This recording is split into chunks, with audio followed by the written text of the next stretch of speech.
Assalamualaikum warahmatullahi wabarakatuh. Hari ini kita akan belajar kembali tentang sistem koordinat kartesius. Untuk pembelajaran kali ini kita akan menguatkan materi sebelumnya, yaitu tentang sistem koordinat kartesius. Kita akan lebih mendalami tentang soal-soal. Baik, sebelum belajar, alangkah lebih baiknya jika kalian menyiapkan alat tulis dan berdoa terlebih dahulu.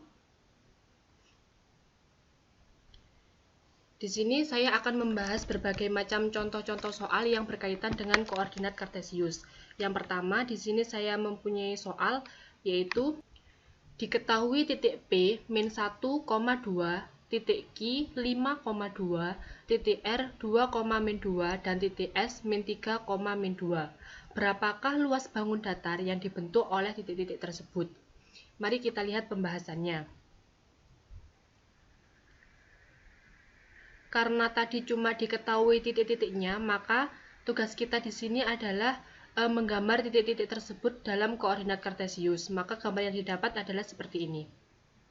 Kita hitung dari titik pusat 0,0. Karena di sini merupakan negatif, maka arah geraknya itu ke kiri. Maka 1, 2, 3. Kemudian koma 2. Karena positif berarti naik, maka 1, 2. Jadi titik P berada di sini. Kemudian titik Q 5,2 berada di sini. 5 ke kanan dari titik asal yaitu 1, 2, 3, 4, 5. Dan 2 ke atas dari titik asal, 1, 2. Sehingga titik Q berada di sini. Kemudian titik R 2,-2 berada di sini. Sama langkahnya seperti menggambarkan titik P dan titik Q, dan titik S berada di sini.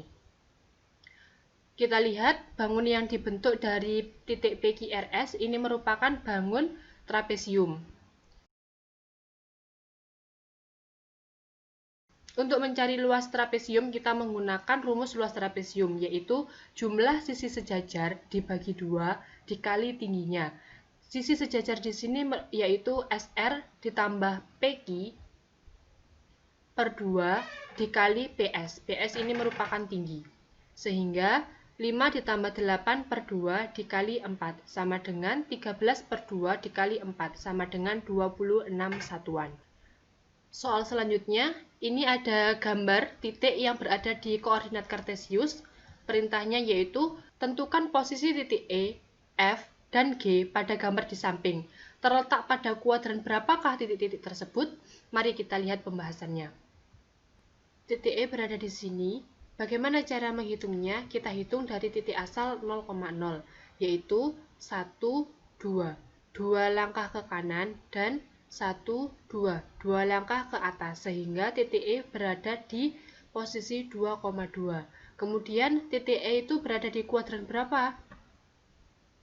Perlu kita ingat bahwa pada materi sebelumnya sudah kita bahas bahwa daerah yang berada di sini antara sumbu X positif dan sumbu Y positif merupakan kuadran 1, sedangkan antara sumbu Y positif dan sumbu X negatif merupakan kuadran 2. Dan yang terakhir, apabila titik itu berada di antara Y negatif dan X positif, maka dinamakan titik itu berada di kuadran 4. Titik E berada di sini, sehingga titik E berada di kuadran 1. Kemudian titik F. Titik F berada di sini. Caranya sama seperti titik E, kita hitung dari titik pusat 0,0, yaitu 1, 2. 2 langkah ke kiri dan 1 langkah ke atas, sehingga titik F berada di posisi min 2,1. Karena titik F ini berada di antara sumbu Y positif dan X negatif, maka titik F di sini berada pada kuadran 2. Kemudian titik G. Titik G berada di sini. Caranya sama seperti menentukan titik F dan titik E, yaitu dihitung dari titik pusat 0,0, 1, 2, 3, 3 langkah ke kiri dan 1, 2, 3, 3 langkah ke bawah, sehingga titik G berada di posisi min 3,3. Karena titik G ini berada di antara sumbu X negatif dan sumbu Y negatif, maka titik G di sini berada di kuadran 3. Selanjutnya ada soal lagi. Doni sedang mengikuti kegiatan perkemahan. Gambar di samping merupakan denah lokasi perkemahan Doni. Jika doni berada di tenda 1 berada di sini, maka tentukan A. Posisi doni terhadap pasar, B. Posisi doni terhadap pos 2, C. Posisi doni terhadap kolam, D. Posisi tenda 3 terhadap doni. Mari kita lihat pembahasannya. Kita lihat lagi denah perkemahannya doni. Untuk soal yang pertama tadi ditanyakan bahwa posisi doni terhadap pasar. Posisi doni berada di tenda 1 yaitu di sini, sedangkan pasar berada di sini. Karena yang ditanyakan itu posisi doni terhadap pasar, maka yang dijadikan acuan itu adalah pasar. Sehingga posisi doni yaitu 2 langkah ke kiri dan 1, 2, 3 langkah ke bawah.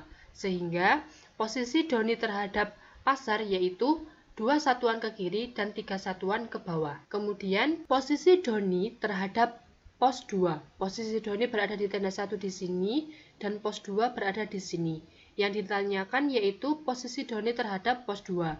Maka yang dijadikan acuan itu adalah pos 2. Sehingga kita menghitungnya itu dari pos 2 sini. Posisi doni di sini. Kita hitung searah sumbu X dulu yaitu 1, 2, 3, 4, 5, 6. 6 satuan ke kanan. Kemudian searah sumbu Y yaitu 1, 2, 3, 4. Sehingga posisi doni terhadap pos 2 berada pada 6 satuan ke kanan dan 4 satuan ke bawah. Kemudian soal yang ketiga yaitu posisi doni terhadap kolam. Posisi doni berada di sini dan kolam berada di sini. Karena yang ditanyakan terhadap kolam, maka kolam di sini itu sebagai acuan. Kita hitung dari kolam berada di manakah posisi doni, yaitu 1, 2, 3, 4, 5. 5 satuan ke kanan. Kemudian kita hitung searah sumbu Y yaitu 1, 2, 3. Sehingga posisi doni terhadap kolam adalah 5 satuan ke kanan dan 3 satuan ke bawah. Kemudian soal yang selanjutnya yaitu posisi tenda 3 terhadap doni. Tenda 3 berada di sini dan posisi doni berada di tenda 1 di sini. Karena yang ditanyakan itu terhadap doni, maka doni digunakan sebagai acuan. Sehingga kita hitung posisi tenda 3 dari posisinya doni, yaitu 1, 2, 3, 4. Sehingga posisi tenda 3 yaitu 4 satuan ke kiri dari doni. Soal selanjutnya, diketahui titik A min 2,1, titik B 4,1, titik C 4,4, dan titik D min 2,4. Perintahnya, gambarlah titik tersebut pada koordinat kartesius dan tentukan luas dari bangun yang terbentuk. Langkahnya, kita gambar dulu titik-titik tersebut pada koordinat kartesius, yaitu sebagai berikut. Ini merupakan gambarnya. Kita analisis lagi, titik A min 2,1 berada di sini. Min 2, 1. Kemudian titik B 4,1 berada di sini. 4,1. 4,1. Kemudian titik C 4,4 berada di sini. 4,4. Kemudian titik D min 2,4 berada di sini. Min 2,4.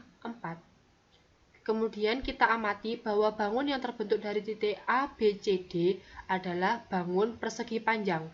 Kita mengetahui bahwa luas dari persegi panjang itu adalah panjang dikali lebar, maka luasnya adalah 6 kali 3. Kenapa kok 6? Karena panjangnya ini adalah 1, 2, 3, 4, 5, 6. Dan lebarnya adalah 1, 2, 3. Sehingga luas sama dengan 6 dikali 3 sama dengan 18 satuan. Soal selanjutnya, ada sebuah titik yang terletak pada koordinat kartesius. Soalnya, tentukan letak titik E dan titik G. Titik E berada di sini dan titik G berada di sini. Titik ini merupakan titik yang berada di daerah asal, yaitu 0,0, sehingga letak titik E adalah 0,0. Kemudian titik G, kita lihat bahwa absis dari titik G ini adalah A.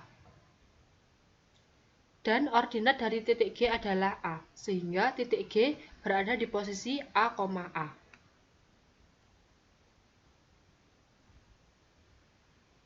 Nah, itu tadi pembahasan kita tentang beberapa soal yang berkaitan dengan koordinat kartesius. Untuk lebih memahami tentang berbagai macam jenis soal yang berhubungan dengan koordinat kartesius, bisa mencari referensi lain. Sekian, terima kasih. Wassalamualaikum warahmatullahi wabarakatuh.